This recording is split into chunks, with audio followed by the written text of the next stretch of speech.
ዛሬ ስለ ዲቪዥን አልጎሪዝም ወይንም ደግሞ ዲቪዥን ቴረም የሚለውን እናያለን። 2016 ላይ ሶሻል ሳይንሶች ላይ እንደዚህ በቁጥር ናቹራል ሳይንሶች ላይ ደግሞ ዝም ብሎ በፊደል እንደዚህ ተቀምጧል። ሁለቱም ግን ተመሳሳይ ስለሆኑ አንደርስታንድ እንድታደርጉት በደንብ አድርገን ዛሬ እናያለን። አሁን በቁጥር ባሳያችሁ ለምሳሌ 7 ለ2 አካፍሉ ብላችሁ ምን ታደርጋላችሁ? 3 ጊዜ ከዛ 3 ጊዜ 2 እናደርግና 6 ከዛ ከ7 ላይ 6 ስንቀንስ 1 ይመጣል። ከዛ 1 ደግሞ ለ2 እንላለን አይችልም። ስለዚህ እዚህ ጋር እንቆማለን ማለት ነው። በቃ ይሄን መካፈል እስከማይችል ድረስ እንቆማለን። ይሄ ቀሪ የምንለው ነው። አር ኦፍ ኤክስ ተብሎ ሪሜይንደር እንለዋለን። ይሄን ሪሜይንደር። ከዛ እዚህ ጋር ደግሞ ያካፈልንበት ደግሞ ለ2 ስለሆነ ያካፈልነው ይሄ ዲቫይዘር እንለዋለን። አካፋይ እንደማለት ነው። ይሄን ደግሞ ዲ ኦፍ ኤክስ ሊባል ይችላል ወይንም ደግሞ ዲቫይዘር። ከዛ እዚህ ጋር ደግሞ ያገኘነው ውጤታችን ደግሞ ኮሸንት እንለዋለን። ስለዚህ ይሄኛው ደግሞ ምናልባት ኪው ኦፍ ኤክስ ተብሎ ታገኙታላችሁ። ኮሸንት እንደማለት ነው። ይሄ ደግሞ ነምበር 7ን ደግሞ ዲቪደንድ እንለዋለን። ስለዚህ እዚህ ጋር በሌላ ከለር ላድርግላችሁ። ዲቪደንድ ከተባልን ደግሞ ይሄ ተካፋይ ማለት ነው። ዲቫይዘር ደግሞ ማለት አካፋይ ማለት ነው። ይሄ ደግሞ ኮሸንት ውጤታችን ነው። ሪሜይንደር ደግሞ ቀሪ ነው። ስለዚህ ስማቸው ትንሽ ስለሚያምታታ እንዳነሳሳት ይሄኛው ዲቫይዘር ነው። ዲ ኦፍ ኤክስ ተብሎ ከዚህ ጋር ዲቪደንድ እንዳይመስለን። ይሄኛው ጀስት ብዙ ጊዜ ኤፍ ኦፍ ኤክስ ተብሎ ነው የሚቀመጠው እንደ ፈንክሽን።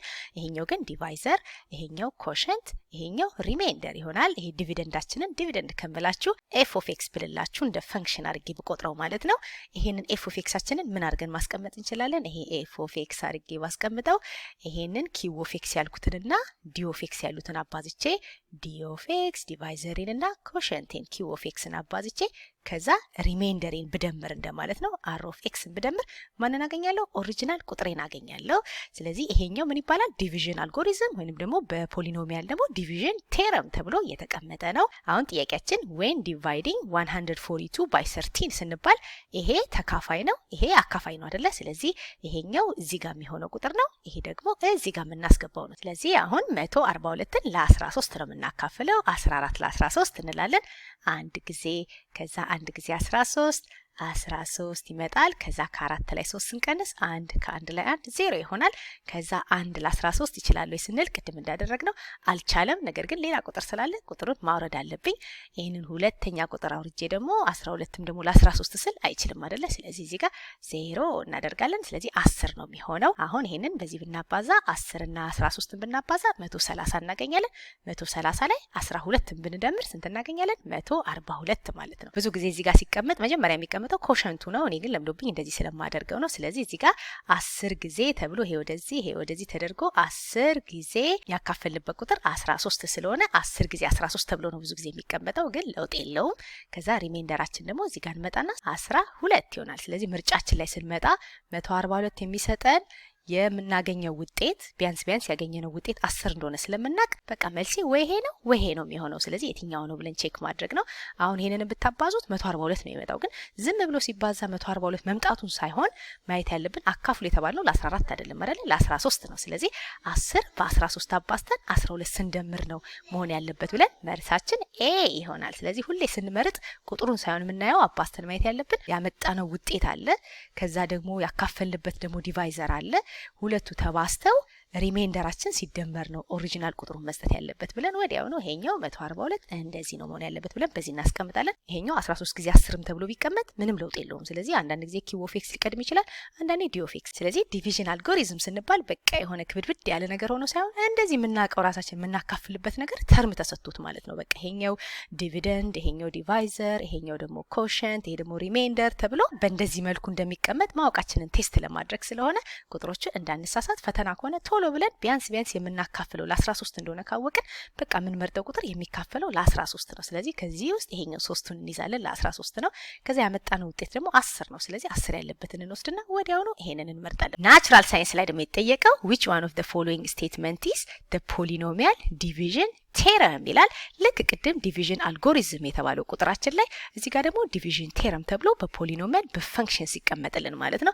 ልክ እዚህ ጋር ቁጥራችንን 7 የምናደርግ ፋንታ የሆነ ኤክስ ስኩዌር ወይም ኤክስ ኪዩብድ ያለባቸው እንደዚህ ኤክስ ስኩዌር ፕላስ 2ኤክስ ፕላስ 1 አይነት እንደዚህ ቢሆንና አካፍሉ የምንባለው ደግሞ የምናካፍልበት ቁጥር ደግሞ የሆነ ኤክስ ፕላስ 1 ወይም ኤክስ ማይነስ 1 ቢሆን እንደማለት ነው። ይሄ ኤፍ ኦፍ ኤክሳችን ይሆናል። ይሄኛው ደግሞ ለኛ ቅድም የነበረው ሁለት ፋንታ ዲ ኦፍ ኤክሳችን ይሆናል። እዚህ ጋር ደግሞ አካፍለን የምናመጣው የሚመጣው ቁጥር ደግሞ q of x ይሆናል። ስለዚህ አክቹዋል ዲቪዥን ሳይሆን የምትጠየቁት ቴረሙን ማወቃችሁን ስለሆነ ከዚህ ውስጥ የትኛው ነው ያንን ዲቪዥን ቴረም ኤክስፕሌን የሚያደርገው ነው የሚለው a ላይ የተቀመጠልን if f is a non constant polynomial and c is a real number then x minus c is a factor of f of x ነው የሚለን። ይሄ ፋክተር ቴረም ነው የሚባለው። ስለዚህ ዲቪዥን ቴረምን ይሄ አይገልጽልንም። ቢ ላይ ደግሞ ካያችሁት if f of x and d of x are polynomial a f of x እና d of x ፖሊኖሚያል ቢሆኑ such that ይሄኛው የምናካፍልበቱ ዜሮ ባይሆን እንደማለት ነው። ምክንያቱም ይሄንን በዜሮ ማካፈል አንችልም አንዲፋይን ስለሚሆን ዜሮ መሆን የለበትም። ከእንደገና ደግሞ ዲግሪው ደግሞ የዚህ d of x የምንለው የምናካፍልበት ቁጥሩ ይሄኛው ከፈንክሽናችን ዲግሪ የሚያንስ ከሆነ there exists a unique polynomial q of x and r of x የሆነ ዩኒክ የሆኑ q of x እና r of x የሚባል ቁጥሮች እናገኛለን።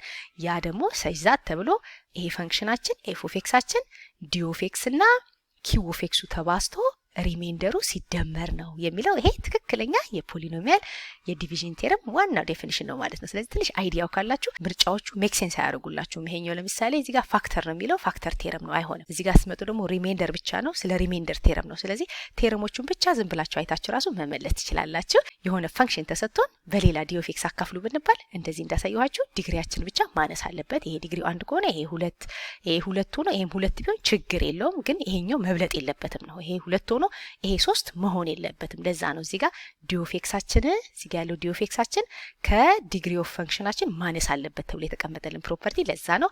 በዛ ላይ ደግሞ ዜሮ መሆን የለበትም በዜሮ ማካፈል ስለማንችል። ከዛ ውጪ ስታነቡት ብዙ ይመስላል እንጂ ዋና ፎከስ የምናደርገው እዚህ ጋር ነው ማለት ነው። ፈንክሽናችን መሆን ያለበት ዲ ኦፍ ኤክስ እና q of xአችን ተባዝቶ ሪሜንደሩ ሲደመር ነው የሚለው። ይሄ ዲቪዥን ቴረም ይባላል። ለዚህ ይሄንን ለምሳሌ አካፍለን ጨርሰን ቢሆን የምናደርገው ምንድነው x ስኩዌር አለልን እዚህ ጋር x አለልን ሁለቱን እናካፍል ብለን x ስኩዌርን ለx ስናካፍለው x ጊዜ ይሆናል። እዚህ ጋር x ጊዜ እናደርጋለን። ከዛ xን በዚህ እናበዛለን። ዲቪዥን የሰራሁት ቪዲዮ አለ ግን እንዲሁ ሐሳብ ለመስጠት ያህል ነው። ከዛ xን በx ስናበዛው x ስኩዌር እናገኛለን።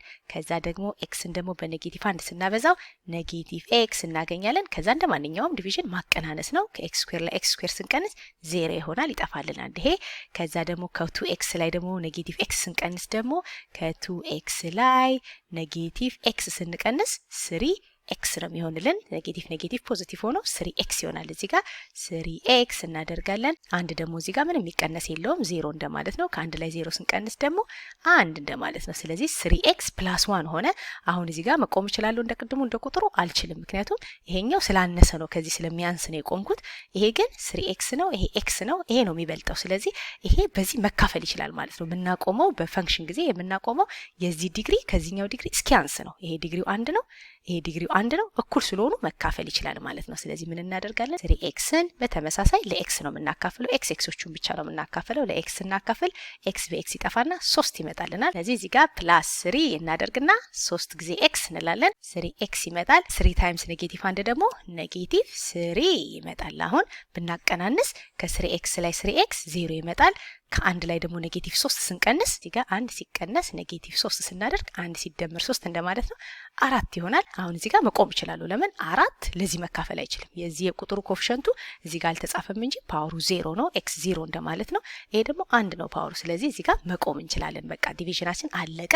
አሁን x + 3 እና x - 1ን አባስተን 4ን ስንደምር ይሄን መስጠት አለበት ማለት ነው። ስለዚህ አንዳንድ ጊዜ ዲቪዥን ብትጠየቁ ይሄ የተሰጣችሁ ውጤት የተባለው q of x እና እዚህ ጋር d of x የተባለው ተባዝቶ ሪሜንደሩ ሲደመር ይሄን መስጠቱን በማየት ራሱ ምርጫችሁ ማወቅ ትችላላችሁ። ስለዚህ እዚህ ጋር ምን እናደርጋለን? ይሄንን x + 3 እና x - 1ን ባባዛ x + 3 እና x - 1ን አባዝቼ ከዛ ይሄንን ሪሜንደር ብዬ ያመጣውትን 4 ብደምር እንደማለት ነው። 4ን ስደምር ማንን መስጠት አለበት? ይሄንን x² + 2x + 1 መስጠት አለበት። ከዛ እንደማንኛውም እንደሚባዛው ይሄንን x በx ብናበዛ x² እናገኛለን። ከዛ x ደግሞ በኔጌቲቭ 1 ሲባዛ እዚህኛው ጋር ኔጌቲቭ 1 ሲባዛ ኔጌቲቭ x እናገኛለን። ከዛ 3 ደግሞ በx ሲባዛ 3x ይመጣል። ከዛ ደግሞ 3 ደግሞ በኔጌቲቭ 1 ሲባዛ ኔጌቲቭ 3 ይመጣል። ከዛ እዚህ ጋር ደግሞ ሲደመር 4 አለልን። ይሄ ኖርማል መልቲፕሊኬሽን ነው የፖሊኖሚያል። ይሄንን በዚህ ስናበዛ ኤክስ ስኩዌር፣ ይሄንን በኔጌቲቭ 1 ስናበዛ ኔጌቲቭ ኤክስ፣ 3 ደግሞ በኤክስ ሲባዛ 3 ኤክስ፣ 3 ደግሞ በኔጌቲቭ 1 ኔጌቲቭ 3። ከዛ ይሄ 4 አብሮ አለልን። እዚህ ጋር ኤክስ ስኩዌር፣ እዚህ ጋር ደግሞ 3 ኤክስ እና 1 ኤክስ ደግሞ ሲደማመር 2 ይሆናል አይደል? ይሄ ኔጌቲቭ 1 ይሄ 3 እንደማለት ነው። ይሄ ኔጌቲቭ 1 ፖዚቲቭ 2x ይሆናል ማለት ነው። ስለዚህ ኤክስ ስኩዌር ፕላስ 2x ከዛ ደግሞ ከኔጌቲቭ 3 ላይ 4 ስንደምር ደግሞ ፖዚቲቭ 1 ይመጣል። ስለዚህ በዛ ራሱ ማረጋገጥ እንችላለን። ግዴታ ዲቪዥን ማወቅ አይጠበቅብንም።